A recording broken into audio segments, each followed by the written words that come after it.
Sahabat Sang Sabda dimanapun teman-teman berada, jumpa lagi dengan saya, Herlin Reko. Pada kesempatan ini saya akan membawakan sebuah khotbah dengan tema Gender menurut Kitab Suci. Tema ini terinspirasi dari Injil Yohanes bab 8 ayat 2 sampai 11 yang mengisahkan tentang seorang perempuan yang kedapatan berbuat zina, serta kitab Kejadian bab 1 ayat 27 tentang penciptaan manusia. Semoga bermanfaat.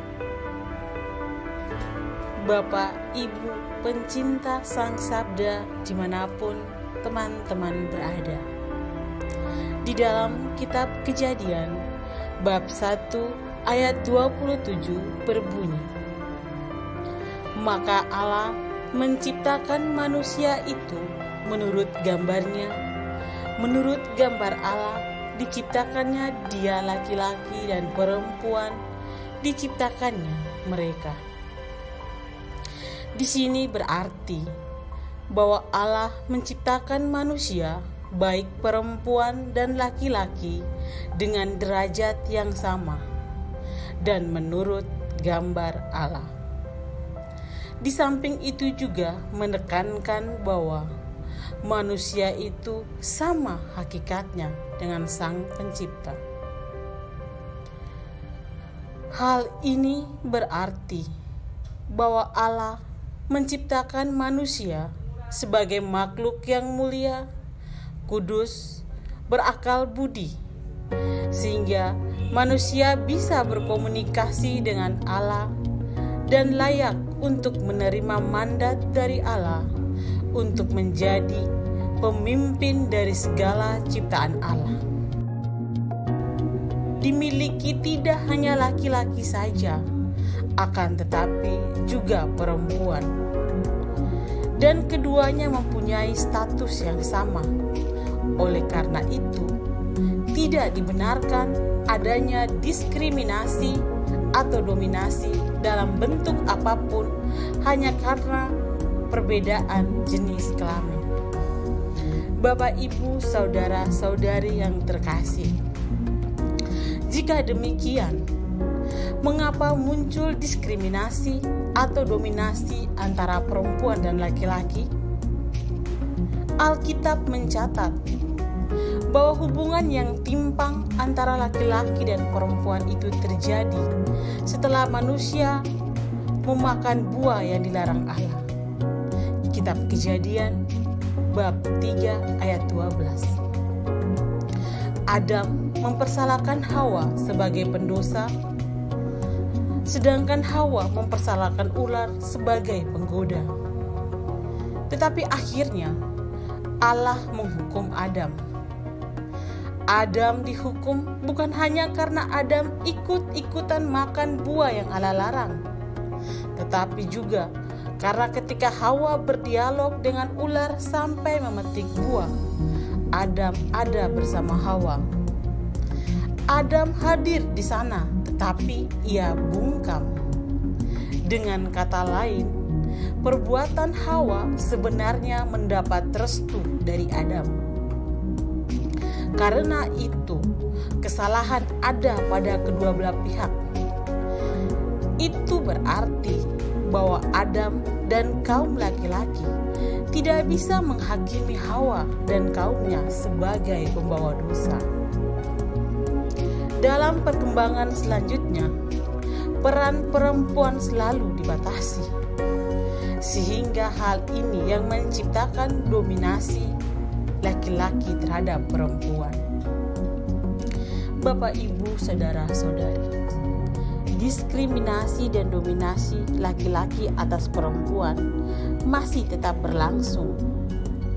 Ketika Yesus mulai mengangkat tugasnya, ia bersikap menentang diskriminasi dan dominasi itu.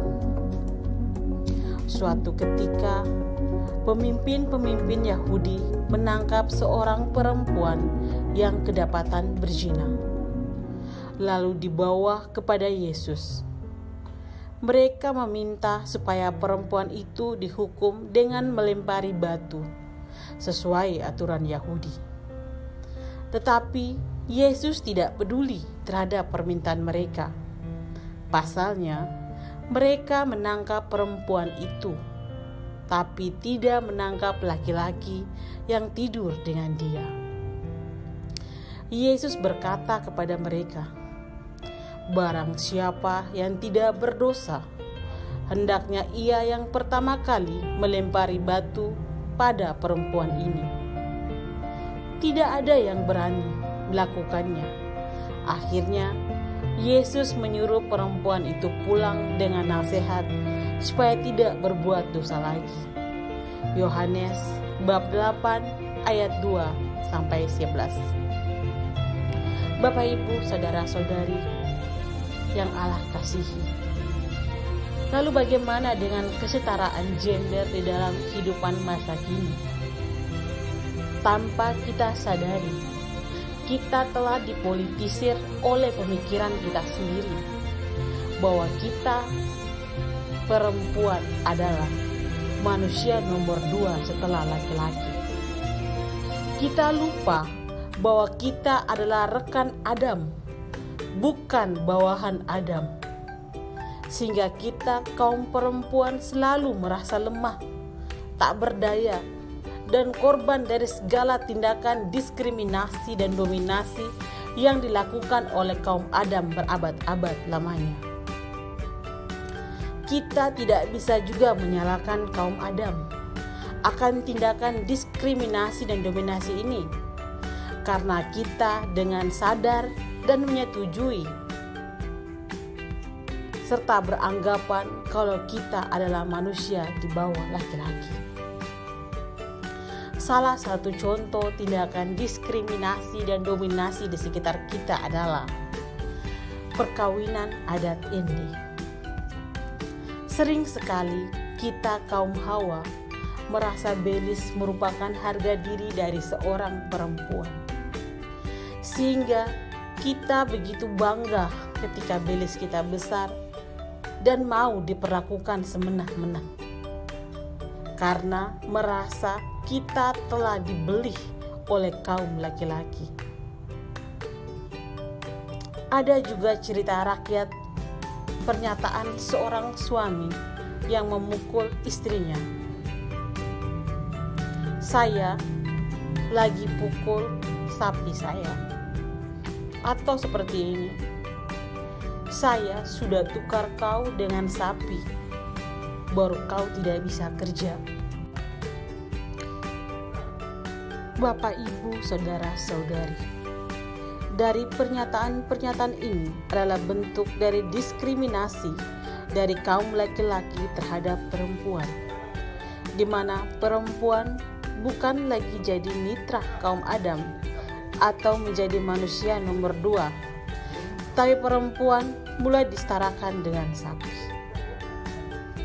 Hal ini begitu miris, namun kita perempuan menjalani ini dengan rasa kurang sempurna sepanjang hidupnya. Ada banyak hal yang dilewati kaum perempuan ketika memutuskan untuk menikah,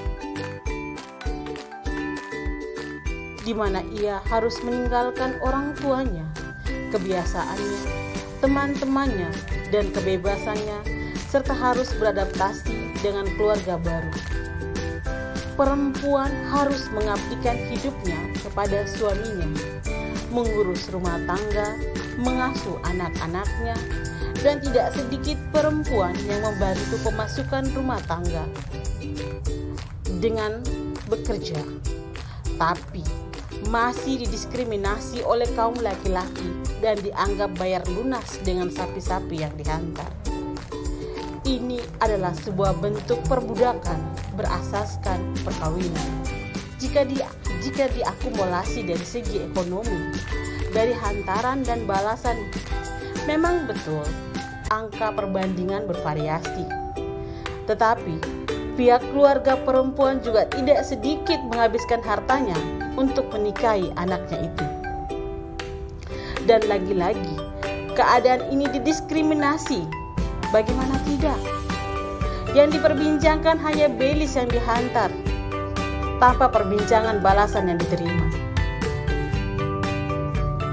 Yang mau saya katakan adalah, kita perempuan dan laki-laki adalah mitra Tuhan, seperti firman Tuhan di kitab Kejadian bab 2 ayat 18 berbunyi, "Tidak baik kalau manusia itu seorang diri saja. Aku akan menjadi penolong baginya yang sepadan dengan dia." Dengan demikian, kita layaknya bisa bekerja sama, bahu-membahu, saling menolong. Karena itu, apabila adalah hubungan antara perempuan dan laki-laki tidak ada diskriminasi, maka kemungkinan besar kasus kekerasan dalam rumah tangga akan menurun, dan kerukunan baik di dalam rumah tangga maupun dalam masyarakat akan terjalin dengan indah, seperti ajaran Kristus kepada kita, yaitu kasih. Amin.